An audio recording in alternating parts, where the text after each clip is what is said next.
ITI Nagpur में उन्होंने बहुत ही बढ़िया बात की है। और सारे मुद्दों को इकट्ठा करके उन्होंने अपना कंसेप्ट दिया है। मैं ज्यादा बात नहीं करूंगा, कुछ बातें हैं जो आज के परिप्रेक्ष्य में जो अतिशय आवश्यक है उसके बारे में मैं बात करना चाहता हूँ। बात ऐसी है कि आज दोपहर में मुझे सोनू बहन जी का फोन आया था।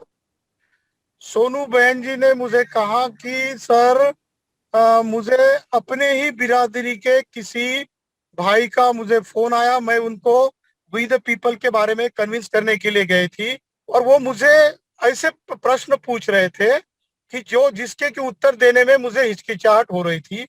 तो उन्होंने पूछा कि ऐसी कौन सी बात है कि जो अपना ही बंदा है, लेकिन वो बोल रहा था कि हमारी अव्यवस्था के लिए, हमारी गुलामी के लिए अंग्रेज जवाबदार है, अंग्रेज जिम्मेदार है, और मुस्लिमों का हमारे ऊपर राज हुआ था, इसीलिए मुस्लिम लोग जिम्मेदार है, वो लोग हमारा हिस्सा खाए वगैरह वगैरह ऐसे सवाल वो मुझे पूछ रहा है। इसलिए मैंने उसको कैसे जवाब देना चाहिए। तो बहन जी ने मुझे ये पूछा कि ऐसा कौन सा किताब है या कौन सी विचारधारा है बाबा साहब की कि जिनके साथ मैं उनके उनके साथ मैं उसके ऊपर बहस कर सकूं। तो हमने तो बता दिया कि बाबा साहब की तो बहुत सारी किताबें हैं, लेकिन एक किताब तो बहुत अच्छी है जो एनिलेशन ऑफ कास्ट, जो जाति का बीजनाश किताब है। ये एक किताब अगर उनको दे दी जाती है, और वो अगर सही ढंग से सोचने वाला अगर इंसान है, तो एक किताब से भी उसकी विचारधारा पूरी बदल सकती है, जैसे मान्यवर कांशीराम जी की हुई थी। मान्यवर कांशीराम जी को जो किताब मिली थी दीना भाना जी की तरफ से, तो उनकी सोच पूरे रात में बदली। वो कहते हैं कि मैंने वो किताब रात में 4 बार पढ़ी और मैं सो नहीं सका, और उसके बाद मेरी जिंदगी का जो आगे का परिवर्तन है, जो कि हमारे सामने इतना सारा परिवर्तन बाबा साहब की सोच वाली किताबों की वजह से हुआ। तो मैंने उनको ये भी कहा कि आप उनको क्रॉस क्वेश्चन कर सकते हो, क्योंकि किसी के साथ बहस कैसी करनी हो, किसी को बहस में या डिबेट में, चर्चा में उसको निरुत्तर करना हो, तो इसकी सबसे अच्छी तरकीब तथागत सम्यक संबुद्ध ने दी है। भगवान बुद्ध जिस किसी के भी साथ भी चर्चा करते थे, तब वो प्रति प्रश्न करके सामने वाले को निरुत्तर कर देते थे, और ऐसा उसके सामने परिस्थिति क्रिएट करते थे कि वो बुद्ध की शरण में चले आता था। तो ऐसे ही बहुत सारी जो टेक्निक्स है, ये टेक्निक अगर हम उनके साथ कहेंगे तो वो सामने वाला मान सकता है। तो मैंने उनको पूछा कि कुछ ऐसे चंद सवाल है जो कि अपना ही बंदा है, लेकिन अपने अज्ञान की वजह से वो समझ नहीं पा रहा, सोच नहीं पा रहा कि मेरी इस बुरी हालत का कारण कौन है, कौन जिम्मेदार है इसके लिए। तो मैंने उनको कहा कि उनको ये पूछो कि क्या मुस्लिम और अंग्रेज आपके आरक्षण के खिलाफ थे? कभी किसी मुस्लिम ने आपके आरक्षण के खिलाफ कोई मोर्चा निकाला, कोई आंदोलन चलाया, या कभी किसी मुस्लिम पार्लियामेंट्रियन ने या एमएलए ने आपके आरक्षण की आवाज उठाई? कभी किसी मुस्लिम भाई ने आपको स्कूल जाने से रोकने की कोशिश की? किसी मुस्लिम भाई ने या किसी अंग्रेज ने आपको शादी में घोड़ी पर चढ़ने के लिए मनाई की? या आप जो प्रॉपर्टियां खरीदी नहीं कर सकते थे, आप पानी भी नहीं पी सकते थे, जो कि अधिकार बाबा साहब ने हमें दे दिया था? क्या ये सारी बातें मुस्लिमों ने की है आपके साथ, या अंग्रेजों ने की है, या किसी हमारे बहुजन इंसान ने या बहुजन साथी ने की है? तो बहन जी ने कहा ये तो सही बात है, ये क्वेश्चन हम उनको पूछ सकते हैं कि कौन ऐसा करता है कि जो हमारे आरक्षण के खिलाफ आवाज उठाता है? कौन ऐसा है कि जो हमारे अस्तित्व के खिलाफ, हमारी शिक्षा के आड़े आता है, हमारे अगली चरण में जाने के लिए या हमारी प्रगति करने के सामने कौन खड़ा होता है? तो वो बहन जी कहने लगी कि हाँ, अब मेरी बात समझ में आ गई है। तो मैं ये इसीलिए बात कहना चाहता हूँ कि भगवान बुद्ध ने कहा कि हमारी परिस्थिति के लिए चाहे दूसरा हमारे आड़े आता हो, लेकिन वो जिम्मेदार नहीं है। हमारी परिस्थिति के लिए, हमारी बुराई के लिए हम खुद जिम्मेदार है, हमारा खुद का मन जिम्मेदार है। और इसी वजह से हम लोग अपनी हालात को सुधार नहीं सकते, हम अपने आप को दुरुस्त नहीं कर सकते। बुद्ध ने कहा कि आपका अज्ञान है, बुद्ध उसको अविद्या कहते हैं। और जो प्रतीत समुत्पाद का सिद्धांत बुद्ध ने कहा, जिसको थ्योरी ऑफ रिलेटिविटी कहा जाता है, theory of cause and effect कहा जाता है, तो उसका जो निचोड़ है भगवान बुद्ध के theory of cause and effect या प्रतीत समुत्पाद में है। तो बुद्ध कहते हैं कि अविद्या पच्चया संखारा, अज्ञान, ये अज्ञान होने की वजह से हमारे ऊपर दुख के संस्कार होते हैं और हम दुख में डूबे रहते हैं। संखार पच्चया विज्ञान, विज्ञान पच्चया नाम रूप, नाम रूप पच्चया षडायतन, षडायतन पच्चया फस्स, फस्स पच्चया वेदना, वेदना पच्चया तना, तना पच्चया उपादान, उपादान पच्चया भव, भव पच्चया जाति, जाति जरा मरणं एव में तस्य केवलस्य दुःख कंदस्य संभवाति। तो बुद्ध का ये भव चक्र का सिद्धांत है या प्रतीत समुत्पाद का सिद्धांत है, जो कि आज के आधुनिक विज्ञान की थ्योरी का बेस है। तो बुद्ध ने कहा कि आपका जो अज्ञान है, आपकी जो अविद्या है, यही कारण है कि जिसकी वजह से आप लोग पीछे रह रहे हो, आप लोग प्रगति नहीं कर पाते हो, आपके ऊपर लोग, दूसरे लोग अन्याय करते हैं। तो बुद्ध ने कही बात है, यही बात बाबा साहब के तीनों गुरुओं ने कही। बुद्ध ने बताई कि अविद्या जो है, आपका अज्ञान है, यही आपकी सारी मन की बुराई का कारण है। वही बात कबीर, संत कबीर ने भी कही। कबीर कहते हैं कि मैंने देखा कि मेरी बुराई के लिए, मेरी जो अधोगति है, उसके लिए कौन कारण है? तो जब मैं ढूंढता हूं तो मैं पाता हूं मुझसे बुरा न कोई, मैं खुद जितना बुरा हूं, इसी वजह से मैं अपनी प्रगति नहीं कर पाता हूं। वही बात ज्योतिबा फूले बाबा साहब के तीसरे गुरु थे।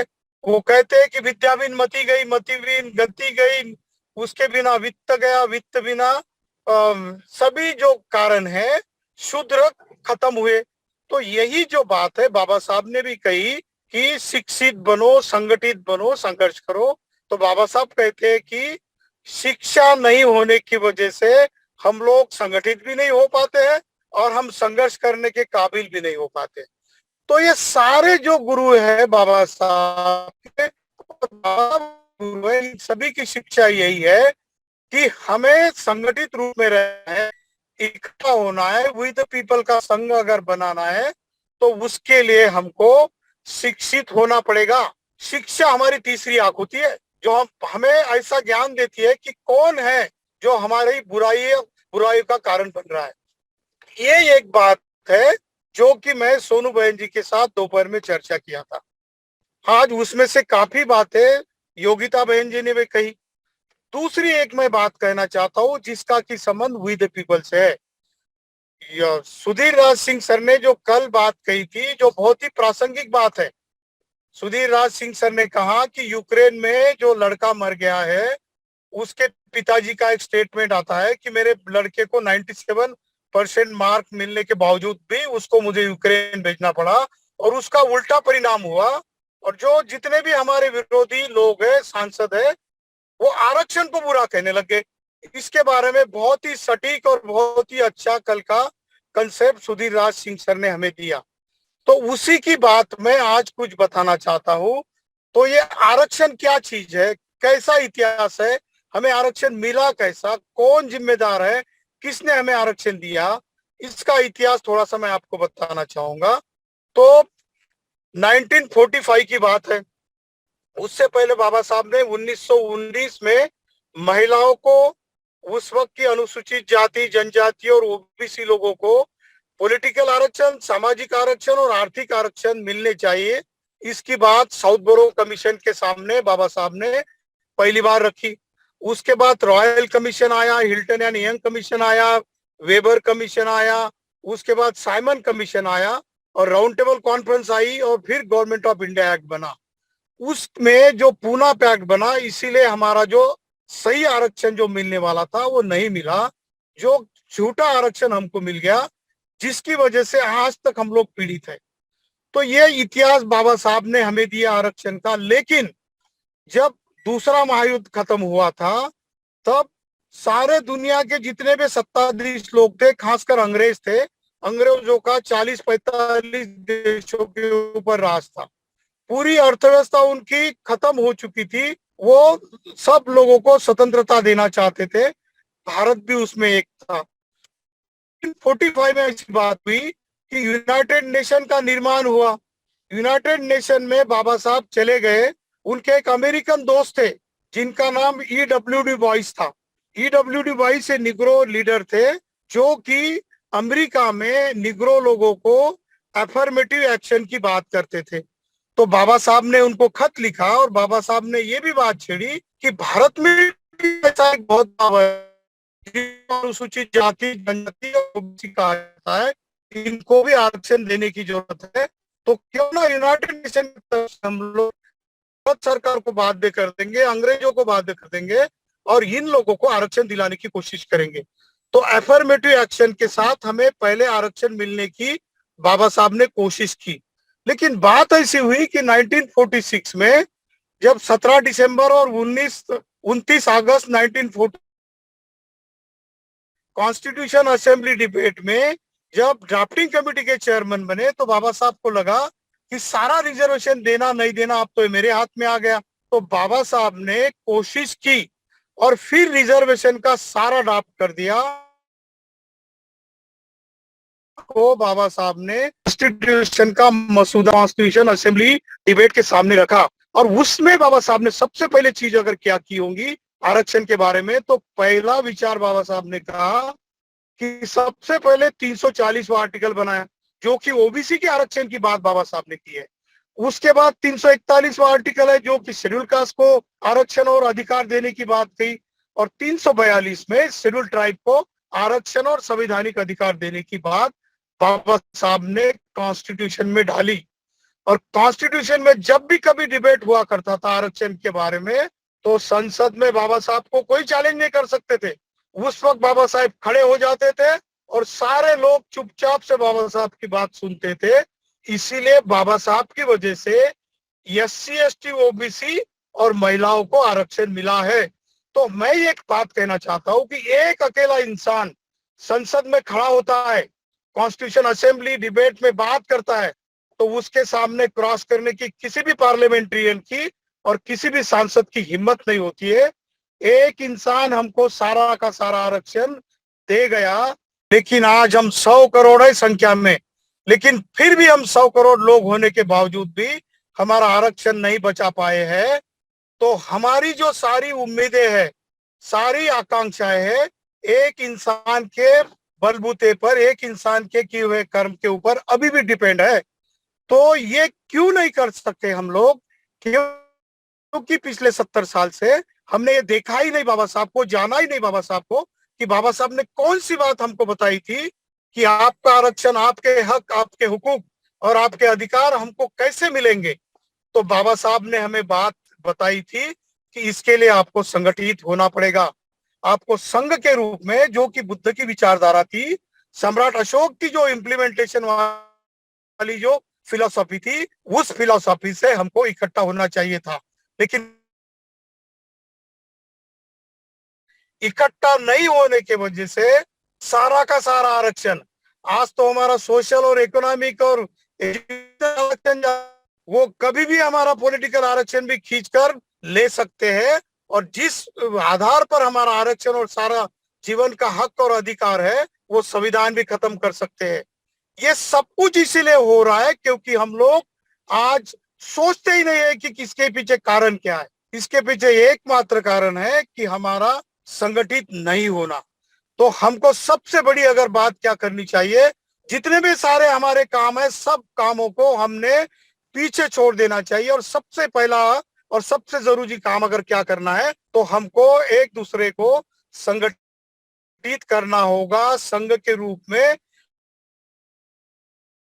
हम लोग जब तक संघ के रूप में इकट्ठा नहीं आएंगे तो हमारी आने वाली जनरेशन के लिए हम लोग कुछ भी, हमारा जो वारसा है, हमारा जो जितना भी हक हुकूक और जो अधिकार है वो कुछ भी हम अगली जनरेशन को नहीं दे पाएंगे।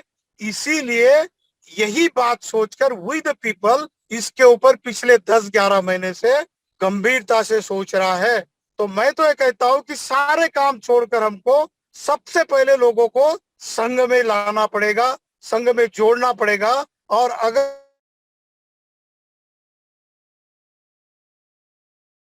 तो